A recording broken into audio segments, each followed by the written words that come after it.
dalam perspektif hadis, yang mana anggota kelompok 13 itu adalah yang pertama, pemateri pertama adalah Hujah, yang kedua Samsul Ma'arif, kemudian pemateri ketiga Rohaini, dan pemateri keempat saya sendiri, Ajeng Ayu Yafi. Baik, selanjutnya langsung saja kami simak pemateri pertama, yaitu Hujah. Pengertian evaluasi pendidikan Islam.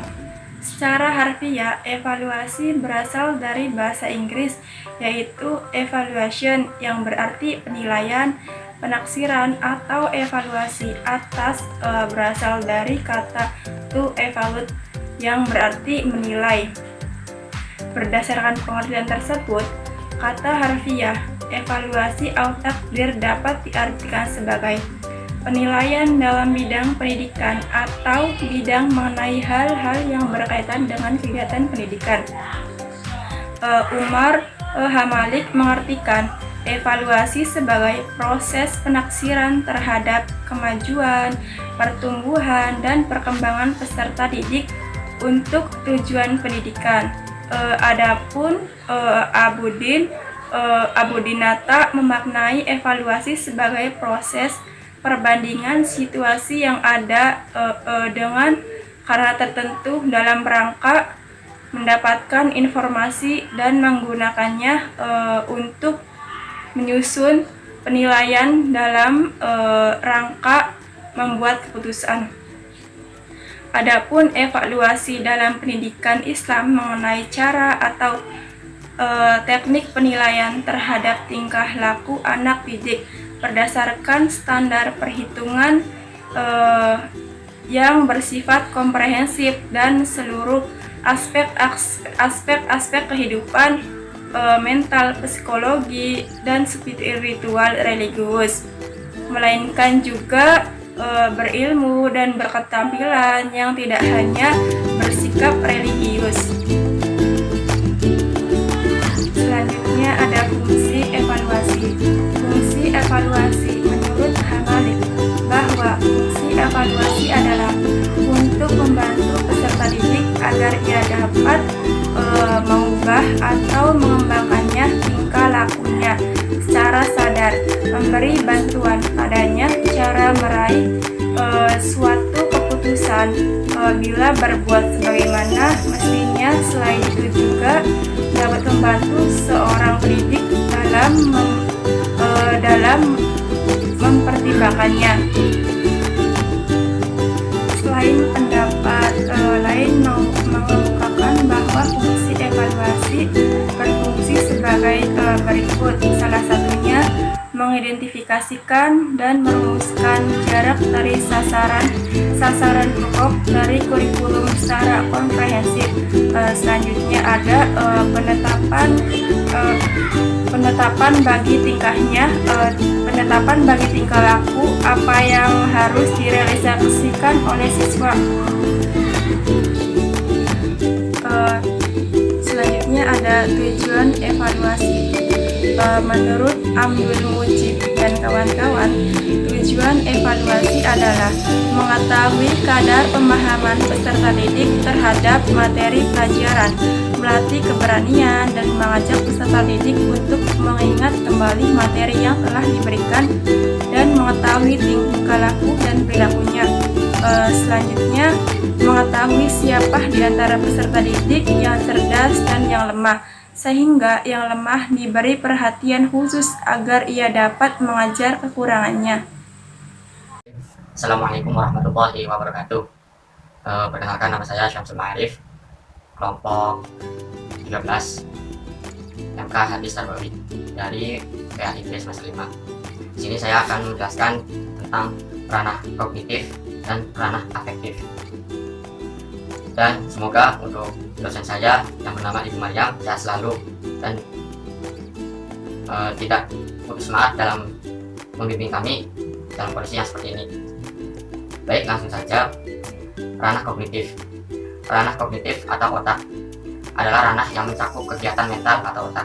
Menurut Bloom, segala upaya yang menyangkut aktivitas otak termasuk ke dalam ranah ini.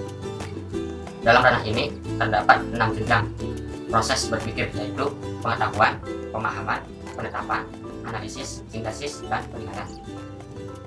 Dalam ranah ini ditemukan hadis, yaitu an Mu'adz bin Jabal anna Rasulullah sallallahu alaihi wasallam lamma arada ay yab'atha Mu'adz ila al-Yamani qala kaifa taqdi ila a'rudalaka qada'un qala aqdi fi kitabillah qala fa illam tajid fi kitabillah qala fa sunnati Rasulillah sallallahu alaihi wasallam qala fa illam tajid fi sunnati Rasulillah sallallahu alaihi wasallam wala fi kitabillah qala ajtahidu abi wala alu fadaraba Rasulullah sallallahu alaihi wasallam sadarah wa qala alhamdulillahilladzi waffaqa Rasulillah lima yurdi Rasulullah. Mu'adz bin Jabal meriwayatkan bahwa Rasulullah sallallahu alaihi wasallam ketika akan mengutus Mu'adz ke Yaman, beliau bertanya kepadanya, bagaimana kamu mengadili perkara jika dihadapkan kepadamu suatu perkara pengadilan? Mu'adz menjawab, saya mengadili perkara itu dengan kitab Allah, yaitu Al-Quran. Rasulullah bertanya lagi, bagaimana jika kamu tidak menjumpai petunjuk dalam kitab Allah? Mu'adz menjawab, saya mengadili dengan sunnah Rasulullah SAW. Rasulullah bertanya lagi, bagaimana jika kamu tidak menjumpai petunjuk dalam sunnah Rasulullah SAW dan tidak menjumpai dalam kitab Allah? Mu'adz menjawab, saya berijtihad sekuat akal pikiran saya. Rasulullah menepuk dada Mu'adz sambil bersabda, segala puji milik Allah yang telah memberi petunjuk kepada utusan Rasulullah terhadap apa yang Rasulullah berkenan terhadapnya. Hadis riwayat Abu Dawud, At-Tirmidzi, dan Ahmad serta Ad-Darimi.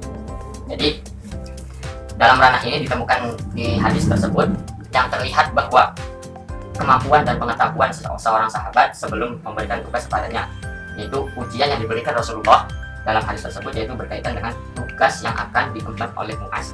Di sini jelas bahwa kegiatan berpikirlah yang ditekankan dalam hal ini atas dasar kemampuan dan pengetahuan berpikirnya itu. Terus yang kedua, ranah afektif. Ranah afektif adalah ranah yang berkaitan dengan sikap dan nilai.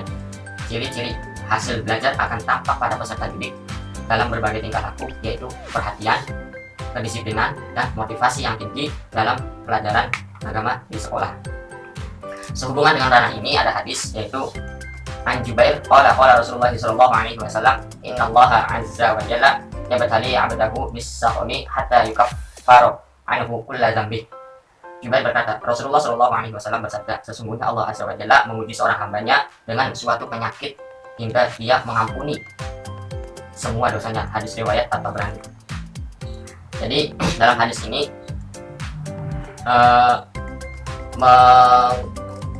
Allah itu menguji suatu hambanya, yaitu dengan suatu penyakit.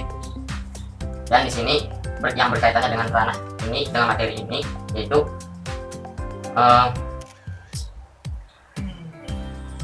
tingkah laku seorang hamba tersebut dalam menjalankan ujian yang Allah berikan tersebut. Terus ada hadis lagi, yaitu Abi Hurairah an Nabi sallallahu alaihi wasallam qala ma yusibu muslim min nasobi wala wasobi wala hamma wala huznin wala adha wala ghamma hatta syaukah yushabuha illa kafarallahu biha min khotoya. Dari Abu Hurairah, dari Nabi sallallahu alaihi wasallam, beliau bersabda, setiap musibah yang menimpa seorang muslim yang berupa kelelahan, penyakit kronis, kegalauan pikiran, kegelisahan hati, sampai kena duri akan dihapus Allah kesalahannya. Hadis riwayat Al-Bukhari. Jadi dalam hadis ini disebutkan bahwa manusia itu akan diuji oleh Allah dengan penyakit. Sasarannya adalah kesabaran yang termasuk domain afektif. Selain itu dalam hadis ini disebut ganjaran yang akan diberikan oleh Allah kepada manusia yang lulus dalam ujian kesabaran menghadapi penyakit yang dideritanya. Jadi dalam dua materi ini jelas bahwa yang satu itu kegiatan dalam ranah kognitif, yaitu kegiatan yang mencakup pemikiran atau otak, yaitu proses berpikirnya. Terus yang kedua itu ranah afektif yang berkaitan dengan sikap dan nilai, yaitu tindakan atau tingkah laku kita. Baik, cukup sekian dari saya, kurang lebihnya mohon maaf. Wabillahi taufiq wal hidayah. Wassalamualaikum warahmatullahi wabarakatuh. Bismillahirrahmanirrahim. Yang selanjutnya adalah nomor 3, yaitu mengenai evaluasi ranah psikomotor. Yang dimaksud ranah psikomotor di sini adalah suatu kemampuan yang dimiliki oleh seseorang dalam menerima pembelajaran tertentu. Jadi ketika seseorang memiliki kemampuan pengalaman dalam menerima pengalaman baru, itu disebut dengan ranah psikomotor. Kemudian menurut Simpson bahwa hasil belajar seseorang itu tampak pada keterampilan dan kemampuannya dalam bertindak tertentu. Ranah psikomotor di sini merupakan lanjutan dari ranah kognitif dan juga ranah efektif. Dari pernyataan di atas ada hadis yang berkaitan dengan hal-hal tersebut, yaitu dari Abu Hurairah radhiyallahu anhu bahwasanya itu Nabi Muhammad memasuki masjid, kemudian ada seorang laki-laki yang mengikuti masuk masjid pula, dan laki-laki tersebut melaksanakan sholat. Kemudian Nabi setelah selesai sholat, laki-laki tersebut menyalami Nabi, dan Nabi berkata, ulangi sholatmu. Kata-kata tersebut diulangnya 3 kali sampai 3 kali sholat. Setelah 3 kali sholat, laki-laki tersebut bilang kepada Nabi Muhammad bahwa dia tidak dapat lebih baik lagi dari yang ini. Kemudian Nabi menjelaskan tentang tata cara sholat yang benar. Hadis riwayat Bukhari. Dalam hadis di atas jelas bahwa Nabi Muhammad telah menggunakan metode observasi untuk mengevaluasi para sahabatnya. Beliau menggunakan observasi itu dengan pengamatan. Kemudian ketika sedang melaksanakan pengamatan tersebut, beliau menemukan kekeliruan, maka beliau akan menyuruh sahabat tersebut mengulangi kembali apa yang dilakukan sebelumnya. Yang selanjutnya adalah kualitas ujian sesuai dengan tingkat keberagaman.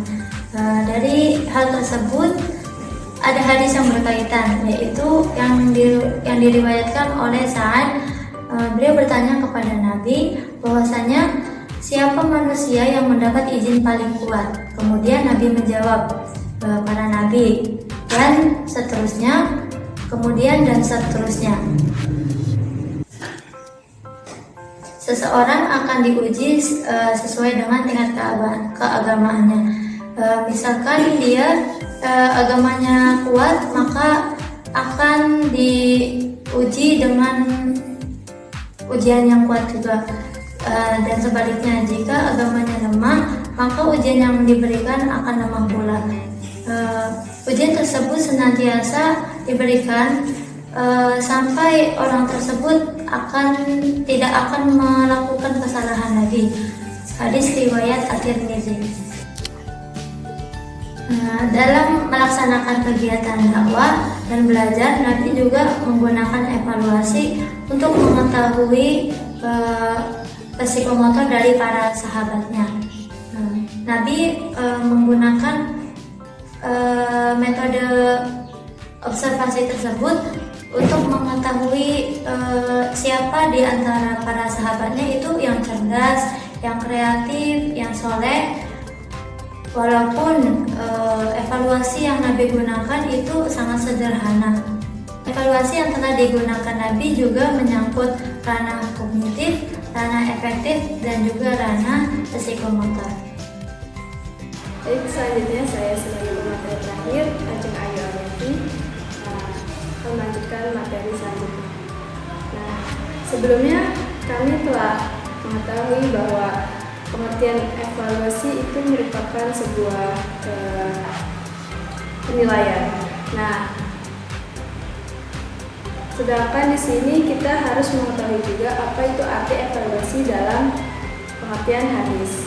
Dalam hadis, evaluasi, pengertian atau istilah evaluasi ini adalah terdapat dalam sebuah hadis, yaitu hadatsana Qutayyatu bin Sa'id hadatsana Ismail bin Ja'far an Abdullah bin Dinar an Abani Umar qala Rasulullah sallallahu alaihi wasallam, inna min syajari syajaratan la yasqutu warquha wa innaha mathalul muslimi fahadatsani ma hiya waqa'an nasi fi syajari bawadi qala Abdullahi wa waqa'a fi nafsi annahu nakhlatan fastahitu thumma qala hadatsana ma hiya ya Rasulullah qala hiya nakhlah, yang mana artinya adalah telah menceritakan kepada Qutaibat, yang mana menceritakan kepada kami Ismail ibnu Ja'far dari Abdullah ibnu Umar, yang ia berkata, Rasulullah Shallallahu Alaihi Wasallam bersabda, sesungguhnya di antara pepohonan itu ada satu pohon yang daunnya tidak jatuh ke tanah secara berguguran. Nah, pohon itu bagaikan seorang muslim. Jadi mereka bertanya, jelaskan kepadaku pohon apa itu ya Rasulullah. Kemudian orang-orang mengatakan pohon itu terdapat di suatu pedalaman. Kemudian Abdullah berkata, alam benakku terbetik pikiran bahwa yang dimaksud itu adalah pohon kurma. Akan tetapi aku malu untuk menjawabnya. Kemudian orang-orang berkata, beritahukanlah kepada kami pohon apakah itu wahai Rasulullah. Kemudian beliau menjawab, pohon kurma. Hadis riwayat Bukhari. Nah, di samping menguji pemahaman sahabat tentang ajaran agama, Rasulullah juga dievaluasi langsung oleh Allah melalui malaikat Jibril kepada Rasulullah SAW ketika beliau sedang mengajar sahabat di suatu majlis. Malaikat Jibril datang dengan menguji dan memberikan pertanyaan-pertanyaan yang menyangkut tentang pengetahuan beliau, yaitu tentang Islam, iman, dan ihsan. Baik, selanjutnya prinsip-prinsip evaluasi dalam hadis. Ya, dalam pelaksanaan evaluasi pendidikan Islam perlu dipegang beberapa prinsip, yaitu yang pertama, evaluasi itu harus mengacu pada tujuan. Sebagaimana hadis Rasulullah SAW, inna min husni islamil mar'i tarkahu ma la ya'nihi. Sesungguhnya di antara ciri kebaikan keislaman seseorang adalah meninggalkan sesuatu yang tidak bermanfaat baginya. Hadis riwayat At-Tirmidzi dari Abu Hurairah. Yang dimaksud di sini adalah setiap aktivitas manusia sudah tentu mempunyai suatu tujuan. Nah, karena aktivitas yang tidak mempunyai tujuan berarti aktivitas atau pekerjaan tersebut adalah sia-sia. Dan Nabi Muhammad SAW pun menganjurkan kepada umatnya agar meninggalkan aktivitas yang sia-sia tersebut. Kemudian yang kedua, evaluasi itu harus dilaksanakan secara objektif. Nah, objektif dalam arti bahwa evaluasi tersebut dilakukan dengan sebaik-baiknya berdasarkan fakta dan data dan tanpa dipengaruhi oleh unsur-unsur yang lain. Jadi harus diselingi dengan unsur-unsur subjektif, yaitu sebagai evaluator, sebagai penilai. Nah, objektif dalam evaluasi antara lain ditujukan dalam sikap-sikap evaluasi sebagai berikut. Yang pertama, sikap asyidik. Nah, seorang evaluator harus memiliki sifat asyidik atau jujur. Sebagaimana hadis Rasulullah SAW, inna sudqa yahdi ilal birra wa innal birra yahdi ilal jannah wa inna rajulas liyasduqu hatta yakuna siddiqan.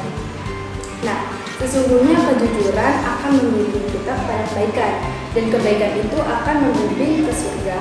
Sesungguhnya jika seseorang yang senantiasa berlaku jujur, hingga ia akan dicatat sebagai orang yang jujur. Nah, sikap asyidik ini berlaku benar dan jujur serta mengadakan evaluasinya itu tidak bersikap curang dan dusta ya.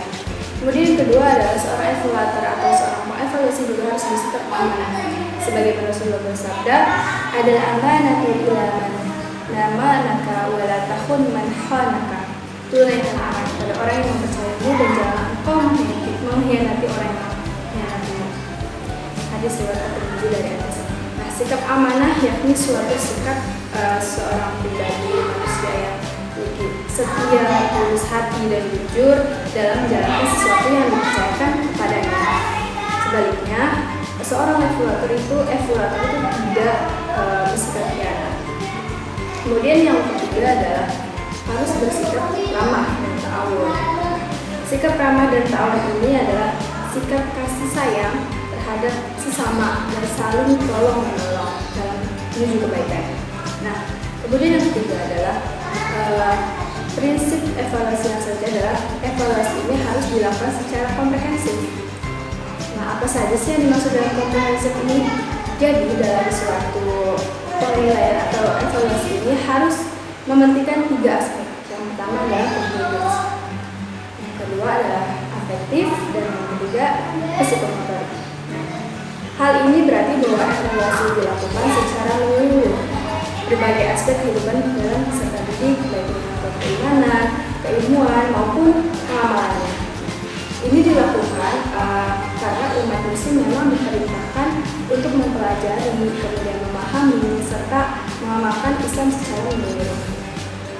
Dan selanjutnya adalah dalam prinsip evaluasi itu harus dilakukan secara kontinu atau terus-menerus.